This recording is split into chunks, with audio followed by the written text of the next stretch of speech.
आज हम लोग कंपनी लॉ जो कि LLB सेकेंड ईयर में पढ़ा जाना है, उसके अंतर्गत हम लोग ये देखेंगे कि अनलिमिटेड कंपनी किस प्रकार की कंपनी होती है।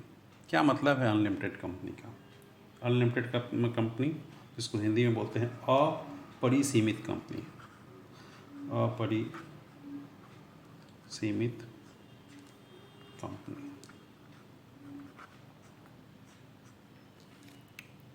हम लोग पहले ही देख चुके हैं क्लासिफिकेशन ऑफ कंपनी में कि कंपनी को हमने क्लासिफाइड किया था इनकॉर्पोरेशन के आधार पे, कंपनी का निर्माण कैसे होता है उसके आधार पे। जब कंपनी को क्लासिफाइड किया था तो 3 तरह की कंपनी हमने देखी थी। चार्टर्ड कंपनी जैसे ईस्ट इंडिया कंपनी है, स्टैट्यूटरी कंपनी जैसे RBI है, LIC है, वो हम लोग देख चुके हैं।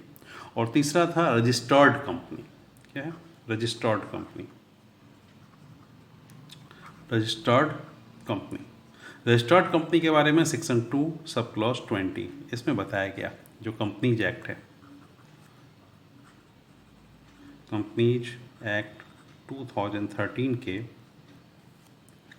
सेक्शन 2 सब क्लॉज 20 में रजिस्टर्ड कंपनी वो कंपनी है जो अकॉर्डिंग टू कंपनीज एक्ट 2013 के द्वारा जिसका निर्माण किया गया है, के द्वारा जिसका रजिस्ट्रेशन हुआ है, या बिफोर दिस कंपनी एक्ट, इस कंपनी एक्ट के पहले जो कंपनी एक्ट है उसके आधार पे जो कंपनी रजिस्टर्ड है वैसी कंपनी रजिस्टर्ड कंपनी कहलाती है।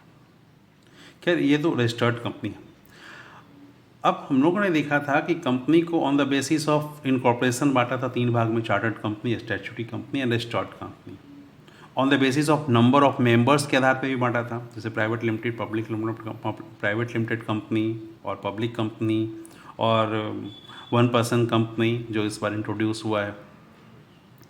हम लोगों ने एक और आधार पे कंपनी को बांटा था, वो था लायबिलिटी के आधार पे, on the basis of liability.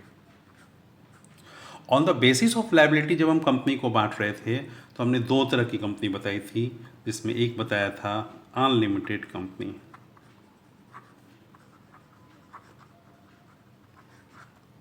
और दूसरा था limited company.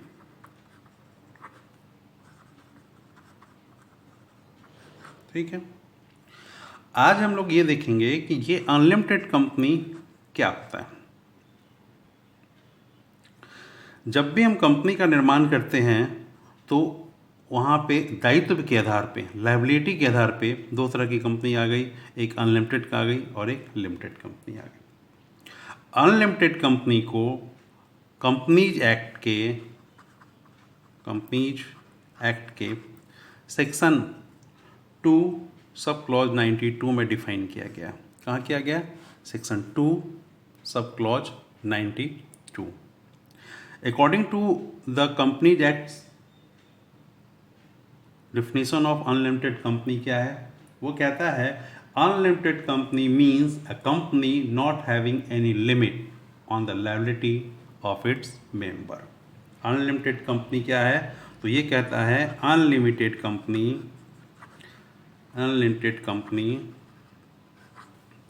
means a company not having any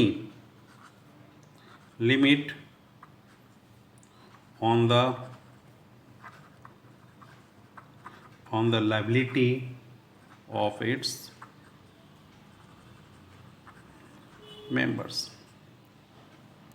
unlimited company में का मतलब ऐसी कंपनी से है जो not having any limit on liability of its members.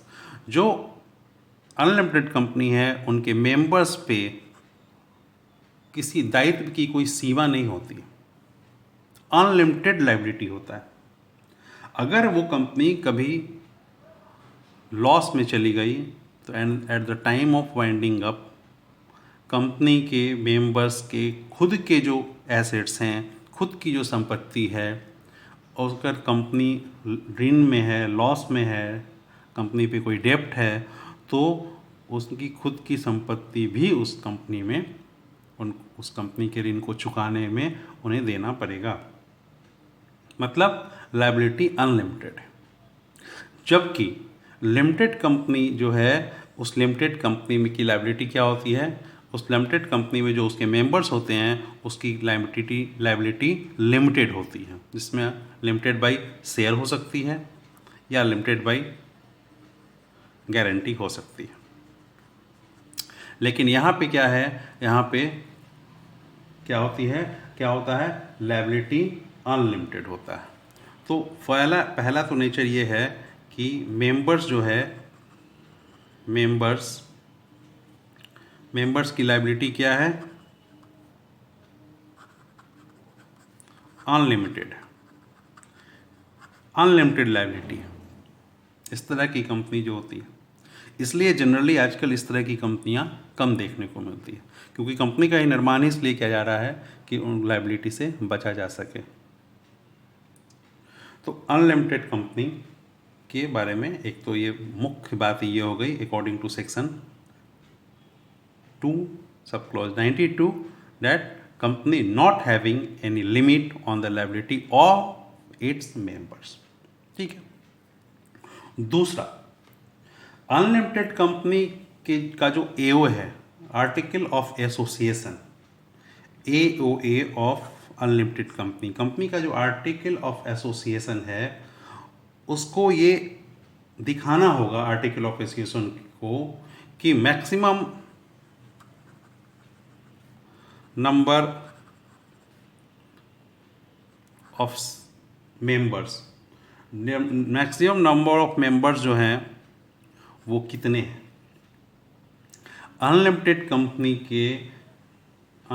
Company के एओए में ये दिखाना होगा कि नंबर ऑफ मेंबर्स कितने रजिस्टर्ड हैं, कितनी उनकी संख्या है। ठीक है। ये कोई ज़रूरी नहीं है कि वो जो मेंबर्स हैं उस मेंबर्स हैव शेयर कैपिटल। ये कोई ज़रूरी नहीं है कि उनके पास शेयर कैपिटल हो। शेयर कैपिटल में भी और मे नॉट भी, हो भी सकता है और नहीं भी हो सकता है। आप चाहे तो शेयर कैपिटल रखिए, आप चाहे तो शेयर कैपिटल नहीं भी रख सकते हैं। तो member have share capital, it's not necessary,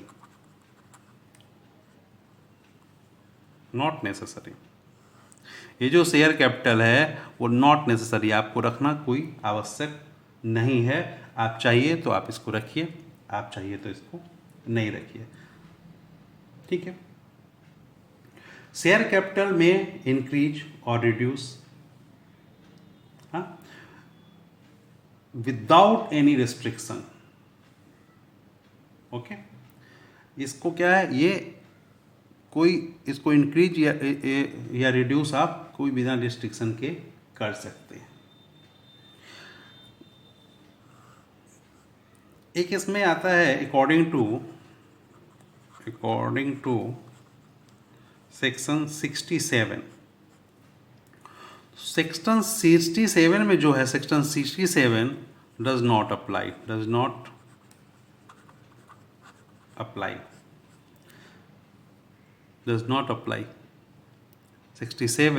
does not apply किस पे, on unlimited company.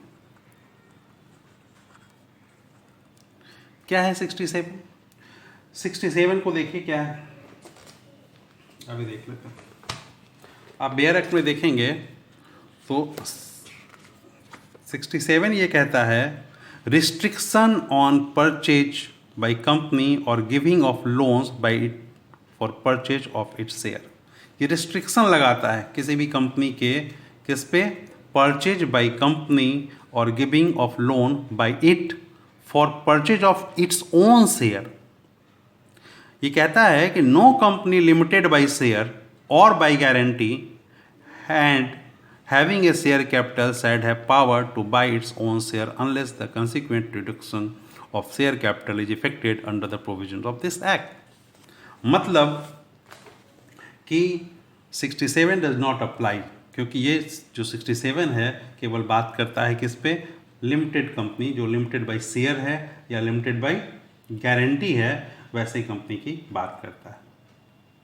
Limited by share means, limited by share का मतलब हमने पहले बता दिया आपको। लिमिटेड बाय शेयर का मतलब होता है कि कंपनी लिमिटेड बाय शेयर, मतलब कंपनी के जो सदस्य हैं वो उनकी लायबिलिटी जो उनके अनपेड शेयर हैं, अनपेड शेयर अमाउंट हैं, अनपेड अमाउंट, वहीं तक उनकी लायबिलिटी बनती है। मान लीजिए किसी कंपनी में किसी मेंबर्स ने जो शेयर है उसमें 5 लाख रुपए का शेयर उन्होंने लिया हुआ है और 5 लाख शेयर में उन्होंने 2 लाख पेड कर दिया है, तो बच गया 3 लाख। इस 3 लाख रुपए तक की ही इनकी लायबिलिटी बनती है, भले ही वो कंपनी करोड़ों के लॉस में चली जाए। क्योंकि ये लिमिटेड कंपनी है। और अगर उन्होंने गारंटी दी है 5 लाख रुपए की या 10 लाख रुपए की गारंटी दी है, तो जितने की गारंटी दी है 10 लाख रुपए की, तो इनकी लायबिलिटी क्या है, गारंटी तक ही सीमित है, भले ही वो कंपनी करोड़ों के लॉस में चला जाए। लेकिन अनलिमिटेड कंपनी के मामलों में ऐसा नहीं होता है। अनलिमिटेड कंपनी के मामले में जो सेक्शन 292 में हमने देखा, उसमें लायबिलिटी क्या होती है, अनलिमिटेड होती है, उसमें लायबिलिटी अनलिमिटेड होती है। सेक्शन 67 अप्लाई नहीं होता है अनलिमिटेड कंपनी के मामले में। सेक्शन 67 रिस्ट्रिक्शन देता है ऑन परचेज, किसी भी कंपनी को परचेज करने में या लोन गिफ्ट देने में, ठीक है, या अपने ही शेयर को खुद परचेज करने में, ठीक है। तो ये है इसका। अब अनलिमिटेड कंपनी, इसका मतलब ये हुआ कि अनलिमिटेड कंपनी अपने शेयर को बिना किसी रिस्ट्रिक्शन के परचेज कर सकता है।